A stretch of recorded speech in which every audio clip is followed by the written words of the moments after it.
Fala pessoal, Daniel Scocco. Nesse vídeo eu vou falar sobre 7 mitos que fazem com que pessoas não comecem uma startup, não comecem um negócio, justamente porque esses mitos fazem parecer que aquele negócio ou vai ser difícil ou vai ser inviável por algum motivo, e aí a pessoa sequer começa, fica ali paralisada, mas justamente como são mitos, eles não param em pé, e é justamente por isso que você precisa ter isso na cabeça quando você for pensar, né, aí colocar um negócio. Se for um desses pontos que fizer você travar, tenha em mente que não são verdades, então prossiga mesmo assim.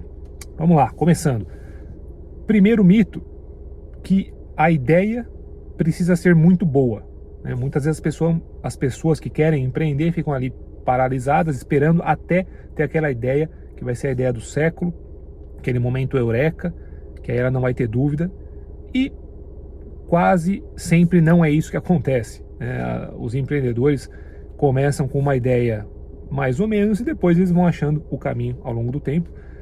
E muitas vezes, se não na maioria das vezes, a ideia inicial não é aquela que acaba vingando. Quase sempre é necessário pequenos ou às vezes até grandes ajustes. Por isso, não se apegue a ficar esperando a ideia perfeita. Não existe, vai com uma ideia mais ou menos mesmo, mas comece a executar, que é o mais importante. A execução é sempre mais importante do que a ideia. Por quê? Uma boa execução, uma execução eficiente, conserta até uma ideia não tão boa. Já uma ideia boa com uma execução pífia, uma execução meia boca, não vai chegar em lugar nenhum. Então foque na execução e não na ideia. Inclusive, tem inúmeros exemplos de empresas que começaram com uma ideia, não deu certo e acabaram mudando, e aí sim estouraram depois. Por exemplo, Twitter. Twitter começou como um aplicativo para podcasts, se não me engano chamava Audio, não deu certo, eles estavam lá patinando, só que eles tinham uma ferramenta interna que eles usavam para a comunicação da equipe, onde você só podia compartilhar mensagens de até 140 caracteres, era muito eficiente, o pessoal gostava, e aí os founders lá falaram, bom, o app aí para podcast não está dando muito certo, vamos ver o que acontece quando a gente soltar essa ferramenta para o público. A equipe gosta muito, soltaram e o resto é história, virou o Twitter. Mesma coisa no Instagram, era uma rede social focada em localização, se eu não me engano no começo, até tinha a questão das fotos, mas não era o principal. Só que essa rede social também não estava indo para lugar nenhum. E aí eles não tinham crescimento de usuários, não tinha engajamento. E eles foram analisar de todas as funcionalidades que eles tinham ali à disposição, o que era que o pessoal estava usando mais. E a parte das fotos era o que apresentava um pouco mais de uso que o resto. E aí que eles decidiram, bom, vamos focar nas fotos então, já que o resto não está funcionando. Focaram nas fotos e o resto é história. Também virou o Instagram. Mesma coisa o WhatsApp. Começou com um desejo dos founders de, como eles viajavam muito e toda hora eles tinham que ficar explicando para as pessoas, para os colegas, parentes e amigos onde que eles estavam, o que eles estavam fazendo na vida, eles criaram um aplicativo onde os colegas ali, parentes podiam baixar e eles deixavam um status disponível para dizer, estou em tal lugar, estou viajando para tal lugar.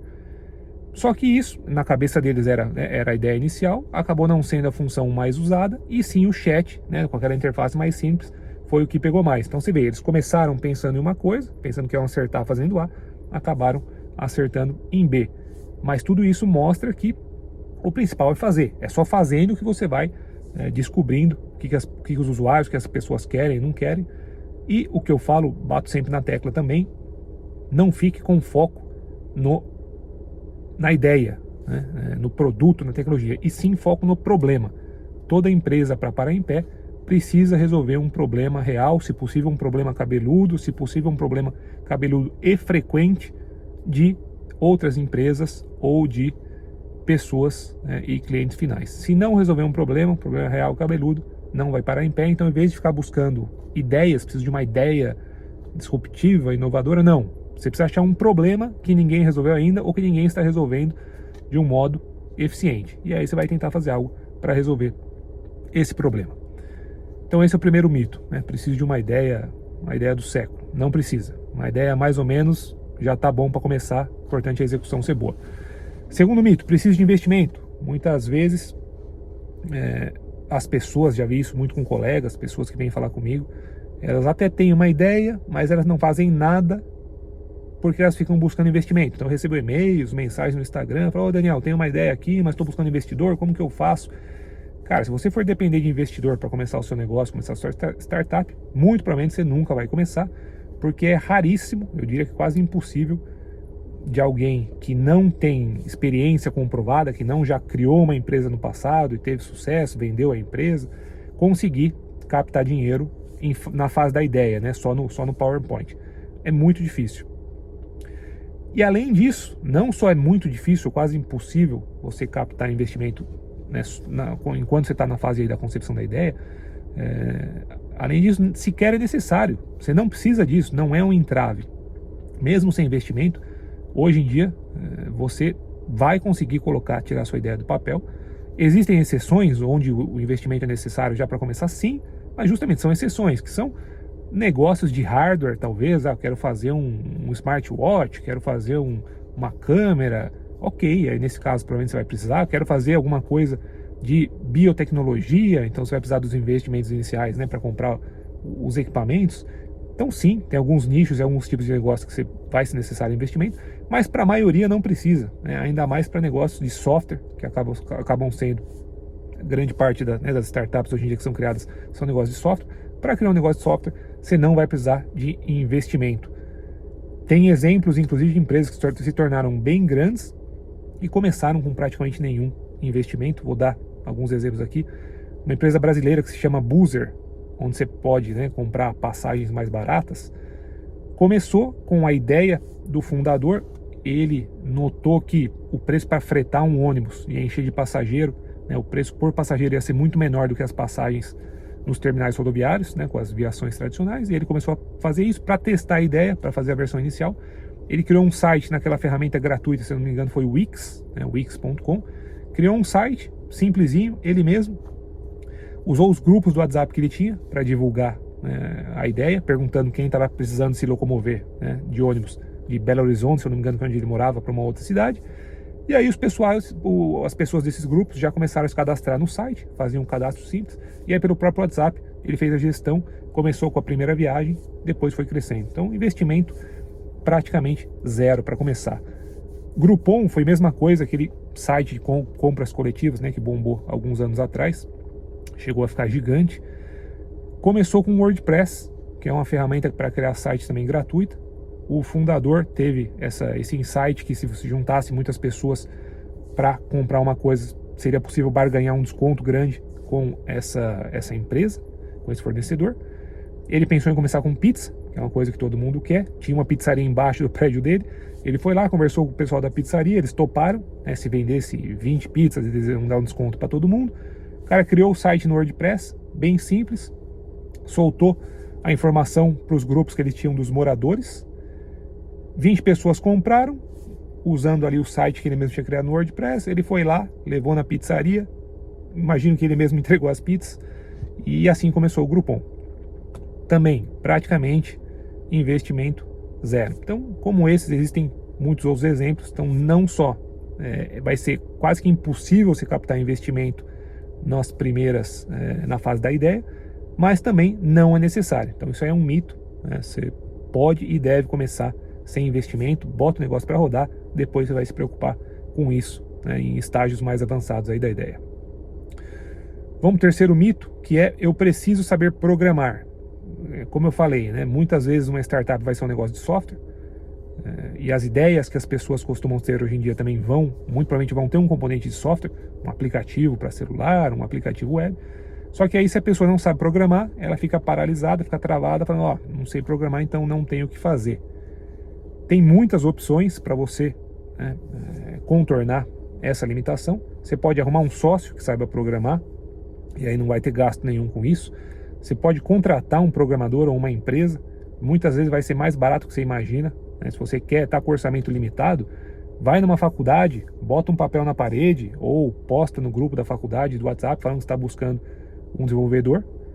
E você vai pegar um cara jovem ali, que às vezes está no primeiro, segundo ano, já vai conseguir fazer o protótipo para você e não vai cobrar muito caro, porque justamente ele também está começando no mercado. Ou você pode até propor uma cota do projeto para ele também. Uma dessas vezes você consegue baratear isso. Você pode você mesmo aprender a programar. Já vi vários exemplos de startups que foram criadas por pessoas que não sabiam programar, mas como elas queriam tirar aquilo do papel, não tinham dinheiro para contratar um programador, foram lá e aprenderam. Hoje em dia você tem cursos no YouTube gratuitos que explicam muito bem. E em questão, dependendo da complexidade do que você quer fazer, em questão de 2 a 3 meses, eu acho que já é possível você aprender a parte de programação necessária para tirar esse protótipo do papel. Além desses 3 pontos, tem mais um, que temos uma série de ferramentas hoje em dia chamadas de no-code, não código, que são ferramentas que permitem você criar aplicativos web e mobile sem saber programar, usando uma interface gráfica. Então você só vai arrastando, falando qual a lógica, ó, clica nesse formulário, depois que preenche com os dados você faz isso. Tem o próprio ChatGPT que ajuda, você pode botar que tipo de aplicativo você quer fazer, em qual linguagem, e ele cospe fora o código pronto para você. Tem uma dessas ferramentas no code que eu citei, uma muito interessante, chama Bubble, Bubble, é uma das mais avançadas, você vai ver que você consegue fazer praticamente qualquer coisa. Outro exemplo de ferramentas que você pode usar o Wix ou o WordPress, que são ferramentas que criam sites, gratuitamente. E para adicionar funcionalidade de aplicativo, você usa uma outra ferramenta que se chama Zapier, que basicamente ela permite você conectar diferentes aplicativos, diferentes sites. Então você pode falar, ó, quando a pessoa se cadastrar aqui no Wix, através do Zapier, eu quero que você jogue num Excel que eu tenho, um Google X, por exemplo, faz A, se acontecer tal coisa, você faz B. Então tudo isso você consegue fazer sem saber programar. Vai ter que gastar tempo e fuçar ali até funcionar? Vai, mas de novo, você quer empreender, imagino que você já está sabendo que não vai ser simples, vai dar dor de cabeça, vai ter que botar tempo e empenho, mas dá para fazer mesmo sem saber programar. Então esse é o terceiro mito. Quarto mito, preciso ir full time, preciso pular full time no negócio. Então se hoje eu tenho um trabalho, eu precisaria sair desse trabalho obrigatoriamente para começar a minha empresa. Não é verdade. É o ideal se você conseguir full time, claro. Quanto mais tempo e energia você conseguir dedicar, melhor vai ser, maior a chance de sucesso, mas não é necessário. Tem vários exemplos também de empresas de sucesso que começaram part-time. Uma que me vem na cabeça é a Brisanet, um dos maiores provedores de internet no Brasil. Recentemente eu escutei uma entrevista com o fundador, aliás, uma entrevista muito bacana. Não me lembro exatamente onde era, eu acho que era o podcast do Zero ao Topo. Mas se você buscar a entrevista, fundador Brisanet, você deve achar aí no Google. Muito bacana, um cara fora da curva. E ele menciona o começo da Brisanet, quando ele ainda trabalhava, se eu não me engano, na IBM. Então ele trabalhava full time na IBM, quando ele saía às 5, ele botava o chapéu da Brisanet. No começo era manutenção e assistência técnica de computadores, depois que ele começou a entrar na parte de redes.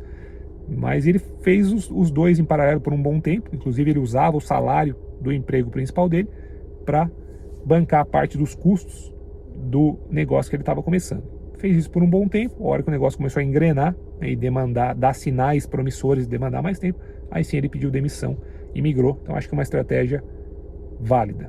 Continuando, mito número 5, eu preciso de sócio. Então muitas vezes a pessoa fica travada porque ela não quer ir sozinha, ela acha que obrigatoriamente precisaria ter um sócio. Não é verdade, é possível você criar a empresa sozinho. É melhor com sócio, sim, eu também acho isso, mas entre criar sozinho e ficar parado em busca de sócio, é muito melhor criar sozinho. Temos exemplos de grandes empresas que nasceram com um sócio só, com um fundador único. A Amazon talvez seja o maior exemplo, o Jeff Bezos criou sozinho.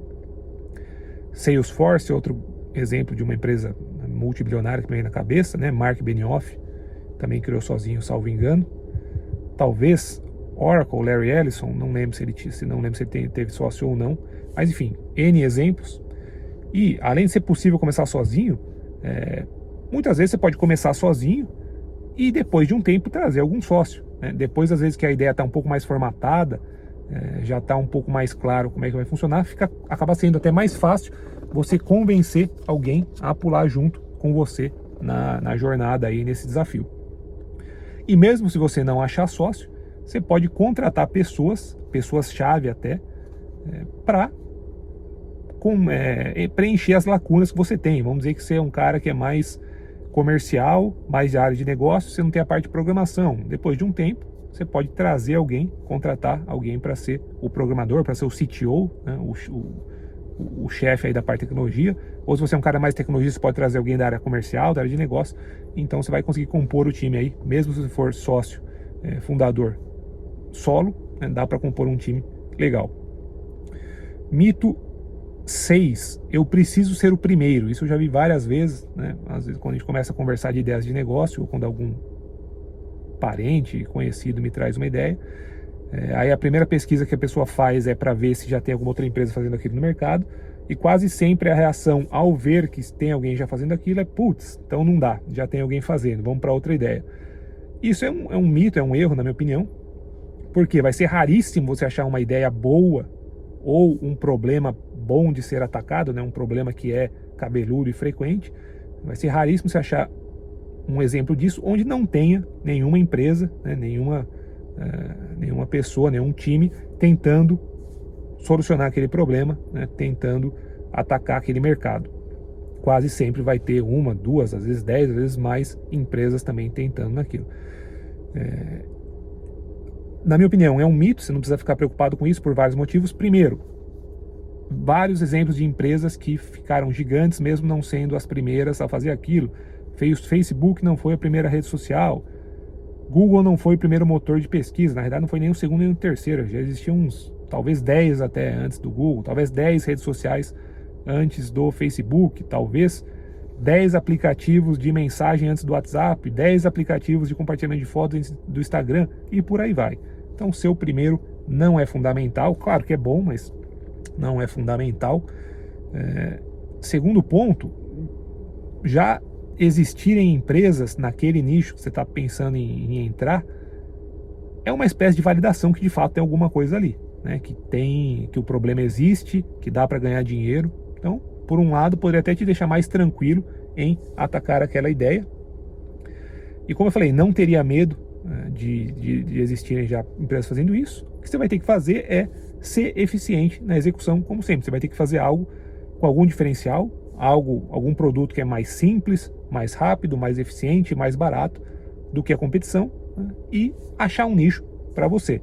Se o mercado for grande o suficiente, é bem possível que você vai conseguir ganhar dinheiro, assim como seus concorrentes, ou pelo menos os bons concorrentes. E aí quem executar bem, né, vai ter sucesso, vai ter lucro. Quem não executar bem, não atender bem o cliente, não resolver bem o problema, vai acabar sendo expurgado do mercado, desse nicho. É uma dinâmica natural, acontece em quase todos os nichos. Por fim, mito número 7 é o mito que eu preciso já saber a solução para todos os potenciais problemas dessa ideia de negócio. Qualquer ideia de negócio ou de startup que você for considerar, você vai ver que vão existir possíveis lacunas, né, possíveis problemas. Muitas vezes a pessoa começa a elencar esses problemas, ou ela vai pedir feedback para alguém dessa ideia, e essa pessoa elenca esses problemas. Não, e se acontecer tal coisa? E se acontecer X? E se acontecer Y? E aí ela fala: putz, é verdade, isso aí ia ser um problemão, não sei como resolver, então vou abandonar, vou para outra ideia. Um erro, na minha opinião. Por quê? Primeiro, muitos desses problemas hipotéticos não vão se materializar na prática, né? Então, na nossa cabeça, você vai elencar 10, 20 problemas, mas é provável que na prática vão ter 2 ou 3 só que vão acontecer, ou 4. E você não sabe a priori. Então, em vez de ficar parado e com medo desses problemas, é melhor entrar e depois vamos ver o que vai acontecer mesmo. Segundo, relacionado, mesmo esses problemas que acontecerem, a maioria vai ter solução de um jeito ou de outro. Puta, se acontecer tal coisa, eu corrijo assim. Se acontecer outra coisa, eu corrijo assado. E por aí vai. Até porque o corrigir problemas, né, resolver desafios burocráticos, administrativos, jurídicos, faz parte do empreender, né? Empreender, criar um negócio, é justamente resolver problemas, resolver desafios, resolver amarras que outras pessoas ainda não fizeram, e com isso, né, proporcionar a solução de algum problema para algumas pessoas, para algum nicho de mercado, para algumas empresas, né? Então, na realidade, ao empreender, ao começar um negócio, é justamente isso que você está buscando, né? É resolver problemas, descascar abacaxi. tem vários exemplos aqui que corroboram isso, né? Por exemplo, o Uber. Imagina se alguém falasse, antes do Uber existir, que agora a gente sabe que não só é possível, como parece ser um bom negócio. Antes disso existir, imagina se alguém comentasse com você, tô pensando em fazer um aplicativo, né, para onde as próprias pessoas com seus carros vão levar as pessoas como se fossem táxi. Putz, tem dezenas de problemas que dá para ver nisso, né? Primeiro, os taxistas não vão gostar, vão reclamar. Legislação, você precisa de licença para fazer isso na maior parte das cidades do mundo. Então o governo, né, a legislação talvez vão te travar. O que acontece se o motorista atacar o passageiro? O que acontece se o passageiro atacar o motorista? Se alguém bater, se alguém morrer, e por aí vai. E aí muitas vezes a pessoa fica paralisada diante desses potenciais problemas. Putz, de fato não dá, muito difícil, vamos fazer outra coisa. Um erro, tem que fazer e resolver os problemas, né? O Travis Kalanick, fundador do Uber, falou, vamos embora. Dois, né? Travis Kalanick e o Garrett Camp. Falaram, vamos embora, vamos resolver.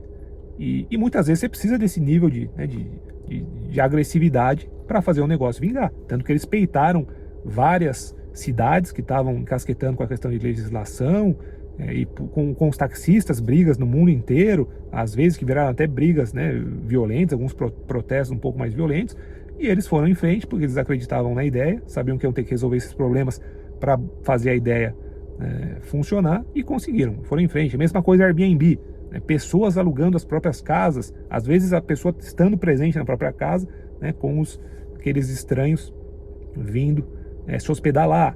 Putz, e a mesma coisa, licenças da cidade, será que pode, será que não pode?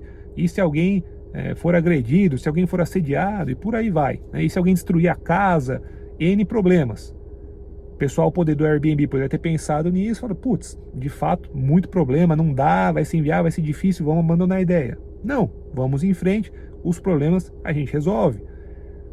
Outro exemplo, Smart Stores, que são aquelas lojas em condomínios, em prédios comerciais, onde não tem nenhum atendente, simplesmente uma câmera, o cliente entra, pega o produto, escaneia, paga e vai embora.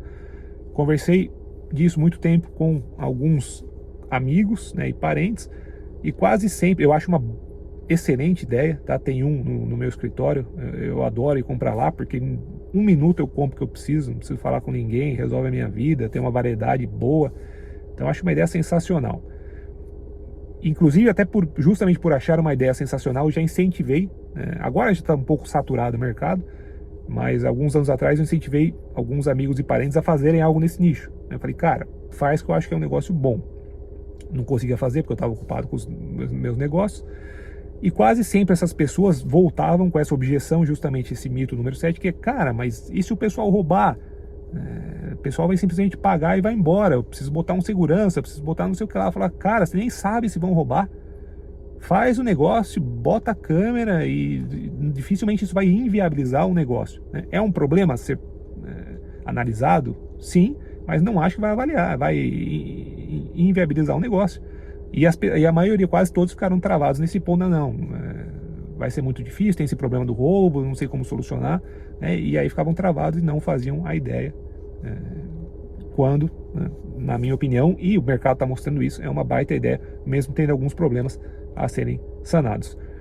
Beleza? É isso, pessoal. Próxima vez que você for avaliar uma ideia aí, pensar em avançar ou não, se lembre desses mitos e jogue fora esses mitos, não fique travado por conta deles. Ao invés disso, comece o negócio, que é o principal, foque na execução, foque em resolver o problema, o resto você vai resolvendo com o tempo, beleza?